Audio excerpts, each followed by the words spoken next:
Okay, hi, I'm Caroline, or Miss B overseas, and this is not my mid-year book freakout. This is my mid-year book freakout, which you will see momentarily. I wanted to film a quick introduction slash disclaimer slash explanation. I originally filmed the mid-year book freakout that you're about to see back when it actually was the mid-year. This was back when I was filming BookTube style videos, and instead of just creating a BookTube channel, I was filming these videos, editing them, and then uploading them to Instagram as an IGTV. I can't give you a real explanation as to what was holding me back from just creating a channel and posting the videos to that channel. I don't know, I think I was just intimidated by YouTube, and Instagram was familiar and what I knew, but I realized if I'm filming BookTube style videos, I should just post them to the platform that they belong on, which is YouTube and not Instagram. I was contemplating refilming the mid-year book freakout. I watched it back and most of my answers still stand pretty true. Mostly what has changed is just like some of my anticipated reads I have since read or am currently reading. Instead of refilming entirely, I decided to make my life a little bit easier and just use my original mid-year book freakout that I filmed about a month ago. So that's what this is. I'm gonna stop talking now. You get it, you understand, and I hope that you enjoy my mid-year book freakout. Okay, hi, this is me attempting to film the mid-year book freakout tag. I'm gonna be 100% honest. I have had the time of my life watching everyone else's, but I still am not sure exactly how this is supposed to work. I don't know if I'm supposed to explain how those books fit those certain categories, or if I'm supposed to like summarize or synopsize the books. Being succinct is not a strong suit of mine, so we'll just see how this goes. I also have 0 of the books with me, so I will do my best to pop the book cover up on the screen somewhere. Starting off with the best book that I have read so far in 2020. This comes at a shock to no one. It is Beartown by Friedrich Bachman.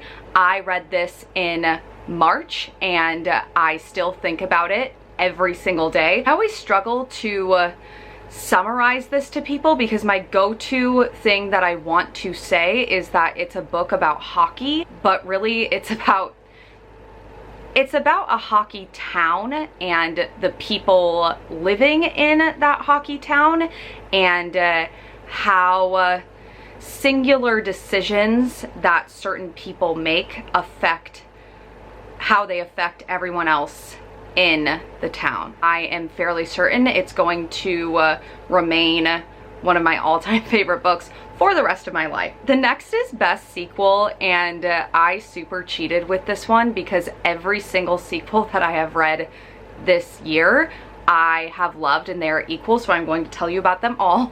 The first one is Us Against You by Friedrich Bachman, which is the sequel to Beartown. It's just a continuation and a deep dive into the characters' lives in this town. The second one is Crooked Kingdom by Leigh Bardugo. This is the final book in the Six of Crows duology. And see, this is where like I struggle, because what am I supposed to like explain Six of Crows to you? Like quickly synopsize the Grishaverse? I will not be held responsible for that. I loved Crooked Kingdom. I thought it was a fantastic end to the Crows character arcs. It mildly destroyed me. But I have since recovered, and I have just come to love that whole world and the characters in it. And the third one, that is the best sequel that I've read this year is Aurora Burning by Amy Kaufman and Jay Kristoff. This is the sequel to Aurora Rising. It is the second one in the Aurora Cycle trilogy. This is a deep space sci-fi fantasy action-packed space training mission adventure, and we got a deeper look at the characters and their lives in their relationships. The third one is an anticipated new release, and I am so excited about this one. It is A Song of Wraiths and Ruin by Roseanne Brown. This is a debut author, and A Song of Wraiths and Ruin is a West African inspired kingdom fantasy. It has an enemies to lovers storyline. There are evil spirits that need to be raised and defeated. I'm pretty sure it involves a runaway princess, so it has everything I love in a book. I'm super anticipating reading and falling in love with that one. Okay, the fourth category are anticipated releases. I have three. The first one is, and I apologize for this pronunciation, I believe it is The Death of Vivek Ojai. This is by Ekweki Emezi. I read their debut book, Freshwater, earlier this year. I have never been so drawn into such a painful storyline, but the writing that Emezi has is just so alluring. The Death of Vivek Ojai is an adult novel. It's kind of a story told in reverse, I believe, about a Nigerian woman whose son shows up dead at her doorstep, and then her story is kind of told in reverse as to how that moment came to be. The second book that is an anticipated release is The Black Kids by Christina Hammonds Reed. I believe that this is also their debut novel. This is a historical fiction, young adult sort of historical fiction, and it centers around a group of teens living in LA during the Rodney King riots and their experience with that. And the third book that is my most anticipated release is Isaiah Dunn is My Hero by Kelly J. Baptist. This is a middle grade contemporary centering around Isaiah Dunn. The reason that this got on my radar was because I read Kelly J. Baptist's short story called The Beans and Rice Chronicles of Isaiah Dunn in the Flying Lessons and Other Stories anthology, and I have never connected with a middle grade voice as quickly as I did with Isaiah, so I am super looking forward to this one. Next category, biggest disappointment. I thought that I would get away with just marking this book as 2 stars on Goodreads and then just never talking about it again. I do not like talking about books that I do not like, but it's a category, and so here it is. My biggest disappointment was The Grace Year. I could honestly come up with a bunch of excuses as to why this book was disappointing for me. I read it at a time when my mental state was not focused on books. I think I also had super hyped it up just because it was so well received by so many people's opinions who I love and respect. But even all of those aside, I just didn't like it. The pacing was super weird. It was either at a turtle's pace slow or breakneck fast.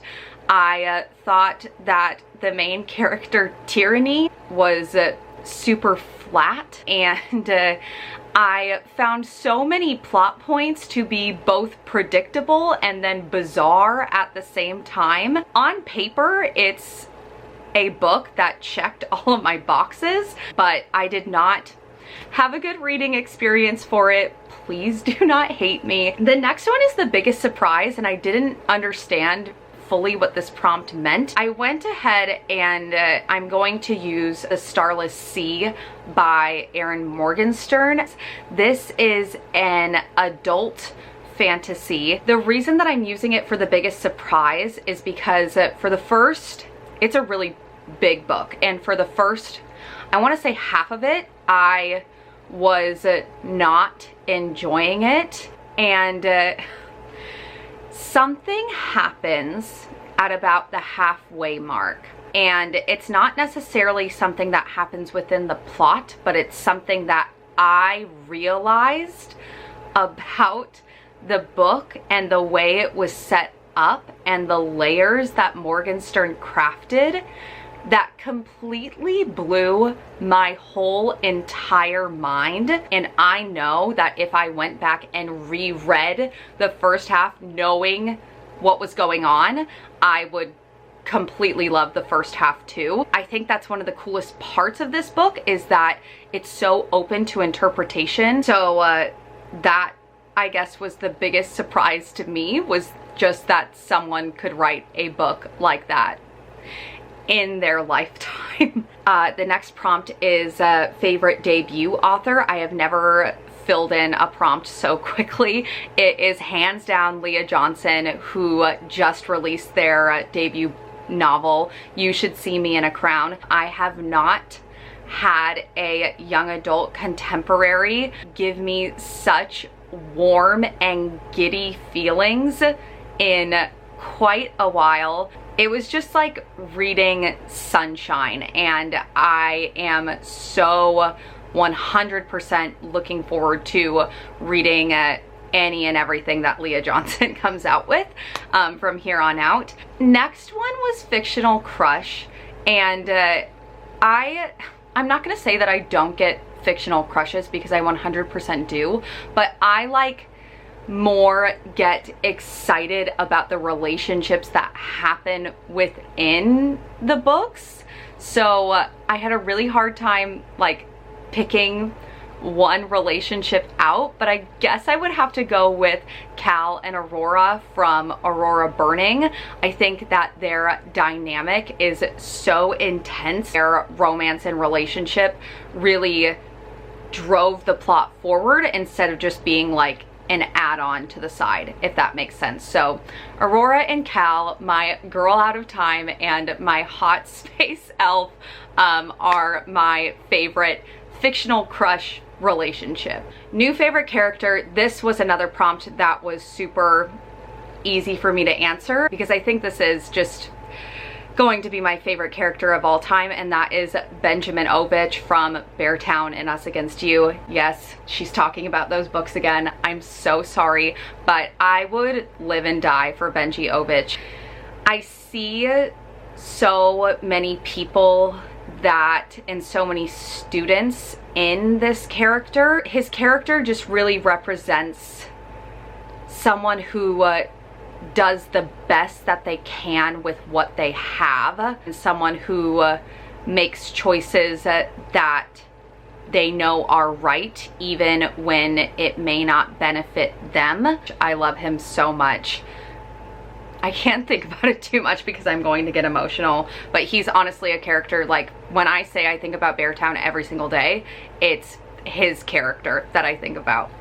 The next prompt is a book that made me cry, and honestly this would have been easier to answer if the prompt was a book that didn't make me cry, because I cry at a majority of what I read. And I want to clarify, because I feel like a lot of people think that like I'm crying because I'm sad, and the fact is that I'm just a hyper emotional person. Witnessing people that are truly talented like show their talents is something that makes me very emotional. So when a book is well written, or when a character is well developed, or there is a plot twist that blows my mind, it just makes me emotional. In order to prove that I don't always just cry at books because I'm sad, I decided to combine the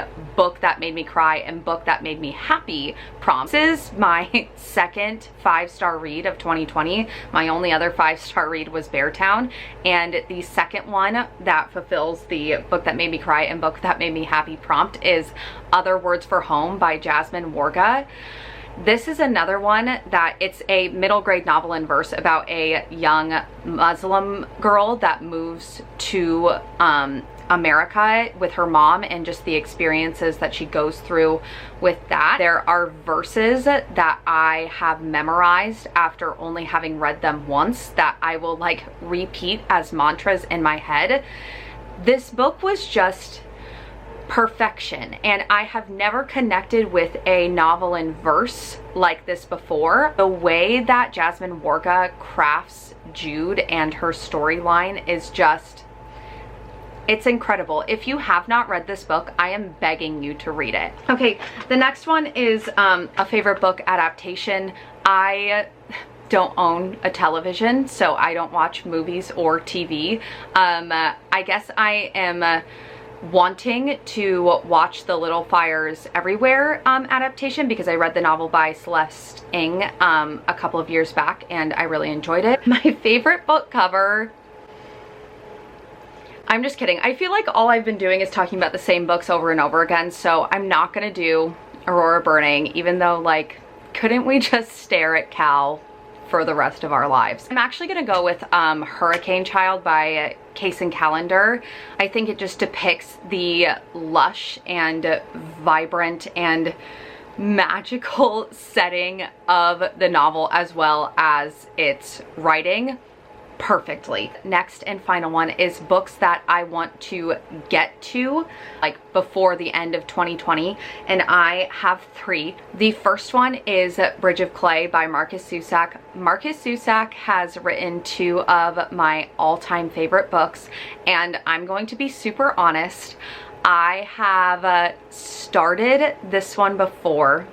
I got about 70 pages into it and I did not love it, so I just like shut it and put it away because I was so nervous about not loving it, but I can't put it off any longer. The next book that I want to read before the end of the year is You Must Not Miss by Katrina Leno. I have no idea what this book is about, but there is something about the title plus the book cover, like the combination of those 2 things together does something to me emotionally, and I can't describe it and I don't know why, but I want to read it. Next book that I 100% have to read before the end of 2020 is Monsters of Men by Patrick Ness. This is the 3rd and final book in his Chaos Walking trilogy. The Chaos Walking trilogy has the potential to be my favorite trilogy of all time. It's also 600 plus pages long, and like, does any book ever really need to be that long? No. But am I going to read it before the end of 2020? Yes. Oh my gosh. Okay, that's the end of my mid-year book freakout. I am sweating profusely, so I'm going to end this. I really hope you enjoyed this as much as I have enjoyed watching everyone else's. If you can tell me anything about any of these books or anything about any other books, let me know. I'd love to. I mean, I'm constantly freaking out about books, not just at the mid-year point. So I would love to freak out about books with you.